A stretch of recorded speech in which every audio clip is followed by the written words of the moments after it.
Welcome to High Gear Racing. Today we're going to take a look at another one of the more interesting engineering-orientated jobs that High Gear Racing takes on. This is a Quintana PR SIX2. It's a disc brake road bike.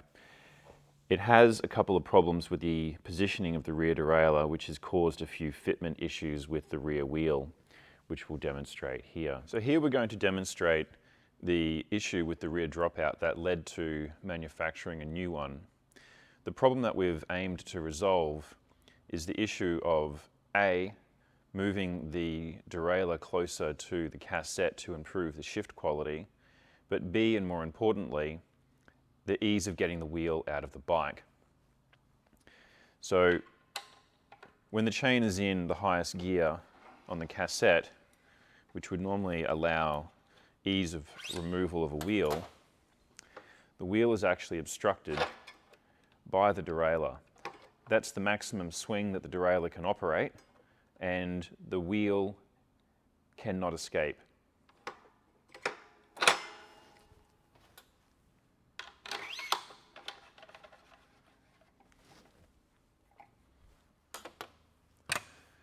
This is because this is too far forward or too close to the bottom bracket and needs to be a little bit further back. But not just the placement of that is in error, it's also the wing stop that the derailleur stops against.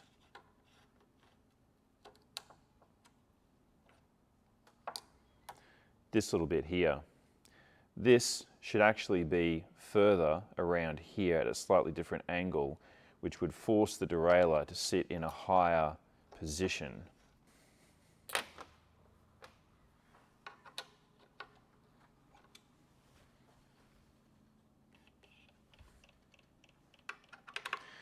And remove the derailleur.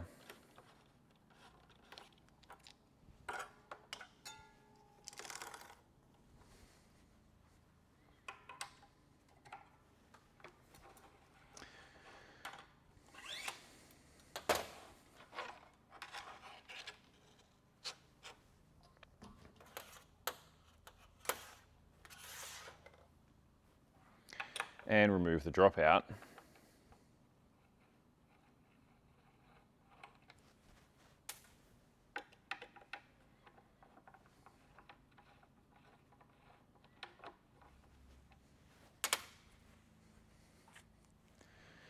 You can see that this is the dropout that we've made for it.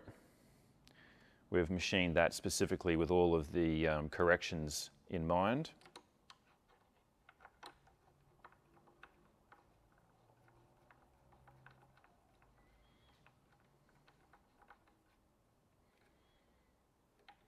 And you can just see with the relative position of this on the screen to the other one, this is further up and back, and the angle of this is further round towards the back.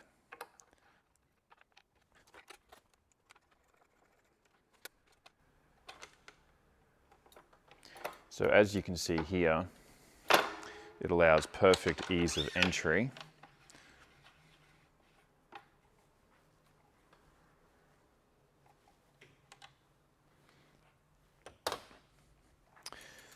And the derailleur ends up in a more appropriate position. You can see here that the distance between the top of the jockey wheel and the sprocket, the chain path is shorter, which improves shift quality.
So here we're ready to anodize this part.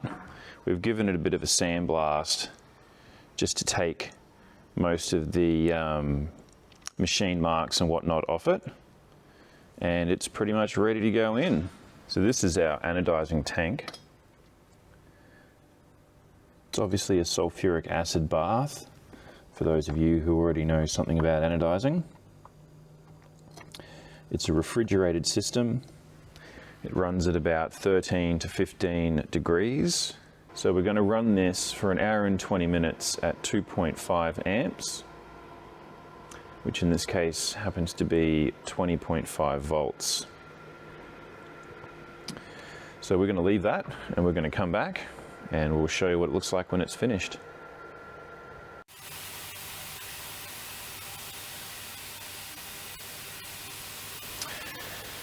So it is now time to take this out.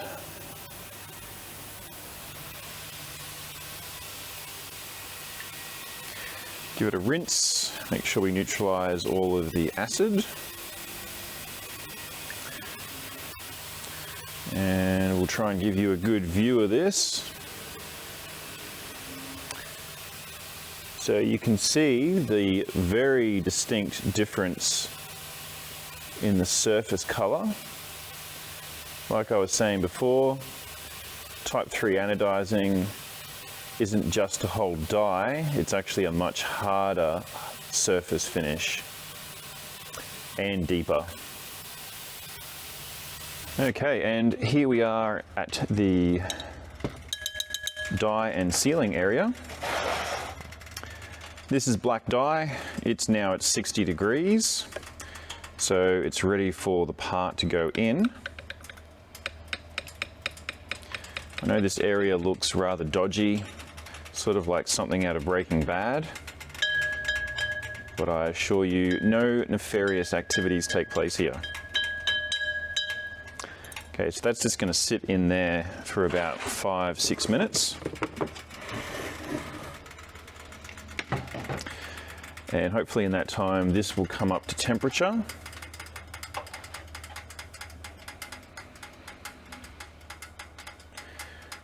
And the sealing agent we need to get to boiling, or very close to it. Okay, so the sealing agent is now at the correct temperature.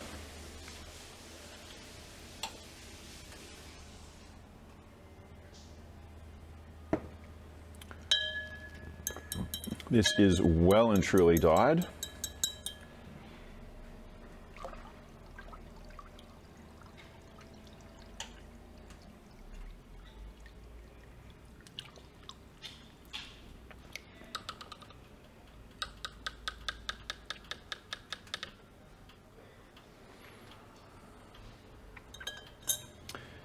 So here we are, and here we have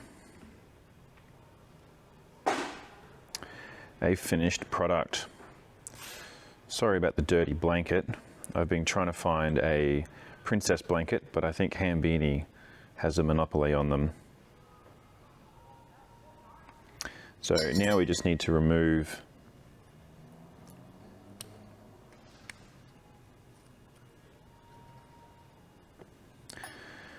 that, and we have a professionally made, professionally finished Dropout. So I'll show you the other one. Here we have the original. As you can see, it obviously looks pretty similar. This machined area here actually came like that from the factory because they've realized, I think in a bit of an afterthought, that the derailleur offset between this face here and where the derailleur, where the axle butts up against is actually too wide. So the derailleur runs out of adjustment to align with the cassette. So basically what happens with the Di2 derailleur, you've got the micro adjustments, and the derailleur had to be micro adjusted all the way to the end of its extreme and still fell short by about 0.6 to 0.8 of a millimeter. So when we made our version, we've actually decreased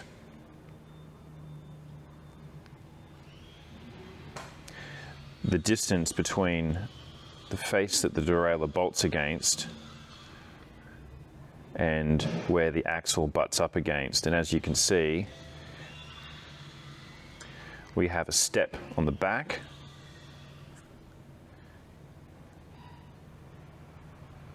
Actually, that's both parts held the same way. And they have a step forwards, we have a step back, which allows us to get the derailleur to where we need it to be, and still for the thickness to be correct between both parts.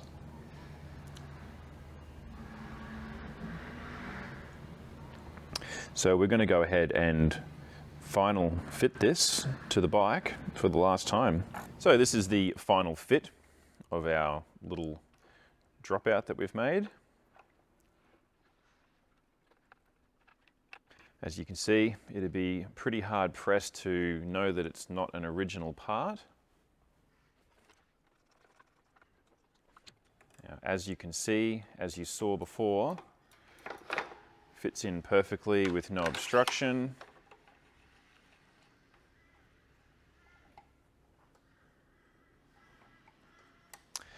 And looks spot on. So this has fixed all of the issues, including the offset of the derailleur to the cassette. It's fixed the issue of allowing the wheel to be removed from the bike properly. And it's also fixed the issue of the spacing between the jockey wheel and the cassette to support better indexing. So this just goes to show companies don't necessarily get it right out of the box, even though they make a fantastic product. But sometimes some tweaks are necessary, and we actually hope that by doing this, Quintana Roo will get on to replacing this part with one that's more suited to the application and support their product for the end user. That's all we have for you today. Thanks for joining us and gaining some insight into this job and some of the more interesting services that High Gear Racing provides. Please be sure to like and subscribe, and please comment. We'd love to hear from you. Any insights you've got into what we could have done differently, we'd love to hear it. Thanks.